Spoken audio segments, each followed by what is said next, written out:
Xocalının 3 kəndinə isə növbəti köç var idi. Köç kərvanları kəndlərə çatdı, sakinlərə evlərinin açarları təqdim edildi. Bu köçlə birlikdə Şəkəndə 341, Ballıcaya 1054, Badraya isə 154 nəfər qayıdıb.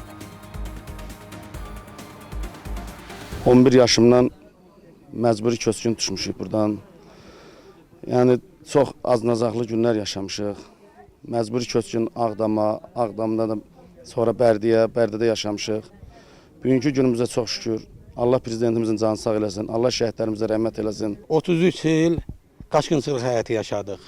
Nəhayət ki, bu torpaqlara qovuşduq. Allah şəhidlərimizə rəhmət eləsin, qazilərimizə can sağlığı versin. Allah Alıbaş komandanımızı qorusun. Gözəl evlər veriblər. Nə əyri, əksiyi olursa, müraciət edəcəyik, Allah qoysa onda dövlətimizin rəhbərliyi aradan qaldıracaqdır. Biz də bir şəhid övladı olaraq evlə təmin olunduq. Qardaşım da, mən də təşəkkürümüzü bildirib, minnətdarıq. Əbədi tarix yazıb və haqqı ədaləti bərpa edən şəhidlərimiz oldu, qazilərimiz oldu.